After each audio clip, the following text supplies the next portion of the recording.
go down is that you had Triple H, you have The Undertaker. There's guys, huge names. We went over this. Undertaker came out. He had a big return. He planned it for a week. He was ready to go at 221.11, right? Right. This is something that we knew, right? But before he could even utter a single sentence, Triple H came out, spoiled the party, ruined the day.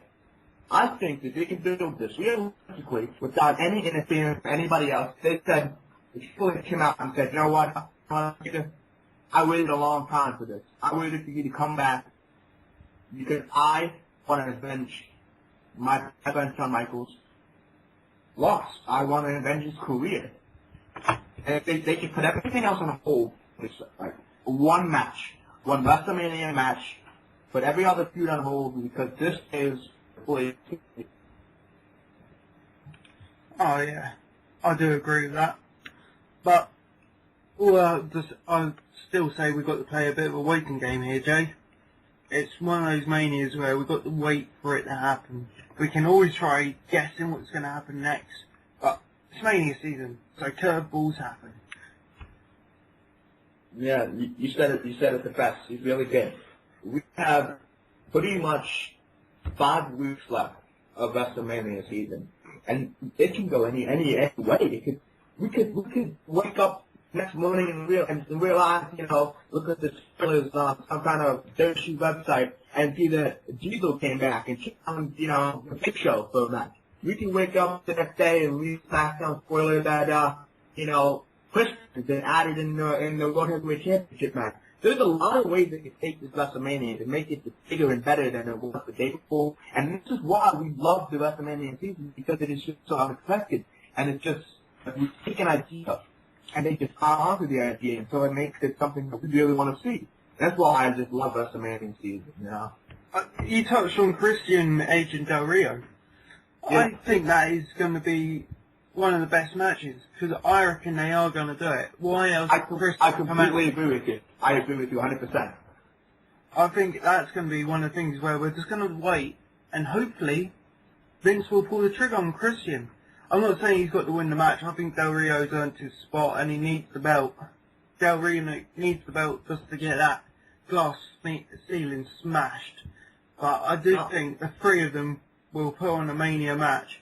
And we saw Del Rio's performance in the TLC match. What's to say it's not going to be Edge, Christian, Del Rio in the TLC match headline Mania? Here's my question to you.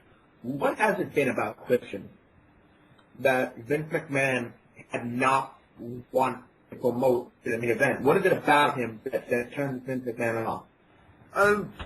You remember the old days of Edge and Christian, 5-second pose, the gags with Mick Foley, kissing the Angle's ass and stuff, don't you?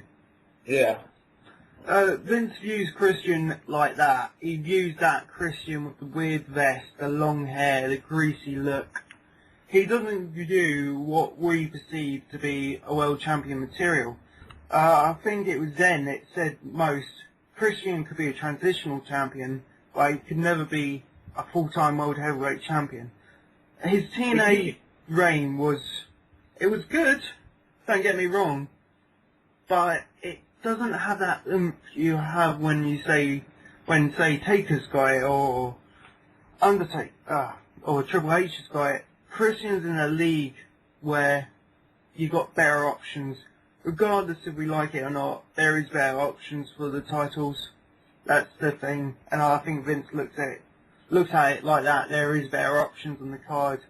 I think that's Christian's downfall. He's not up there with the Hunters and the Takers and the Shawn Michaels. He's just not up there high enough to be viable enough to carry the belt for so long.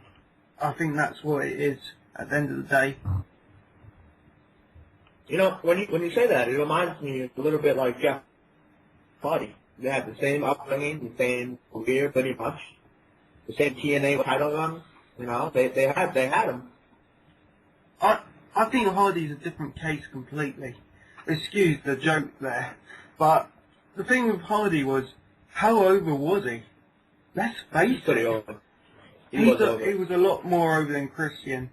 And the other thing about Hardy is his spots get him noticed. Christian doesn't rely on the big spots, not even the TLC matches. He wasn't the spot monkey, he wasn't the one doing all the dives. You could look at Jeff Hardy and you can ask kids why they like him. And they will say, oh, because he does these cool swanton bombs and stuff. Christian is a very solid mat wrestler. I would say it's a bit like Bryan Danielson. You've got to have that acute taste for that style of match to really dig him. And you would say he'd be a world champion, but to Vince, that style doesn't get the fans over as much as they used to. So Hardy, I would say, is a completely different case to Christian in the terms of overness and how he got the crowd to work for him. So would you be surprised, Christian was added to the main event, making a triple threat match? Would you be excited? Would you be, upset? Would you think that it might ruin the chemistry of, Edge versus Alberto Del Rio? I think there's a bit of lack of chemistry actually between Alberto and Edge at the moment. I'm looking forward to the match, but I'm not feeling it. Whereas Christian and Edge have history, Christian and Del Rio have history, Del Rio and Edge have a bit of history. Combine the three, you got this really explosive format. And I've seen Christian work with Del Rio in house matches. They work well, so adding Christian to the match will actually smooth over any flaws that might actually happen, I reckon. Well, you know what? I have to agree with you. I have to say that the addition of Christian can only help the match. There's no way that it can hurt it. I personally happen to love triple threat matches. I think they have a great, chemistry and one guy was that. Yeah. Yeah, some of the best matches are the triple threat matches. Because, let's face it, they're fantastic near falls. There's that extra element to it as well, which gives triple threat matches the edge. But I also believe this triple threat match won't be a bog standard triple threat match. It's going to be a ladder match or something. I can't see it as being a standard triple threat match. It's Mania, there might not be a Money in the Bank, so TLC, it fills the void of the Money in the Bank, and it also gives the world title match a little more excitement to it. Now, I don't know if the Money in the Bank match has been scrapped for a pay-per-view later in June, but we haven't seen anything on it.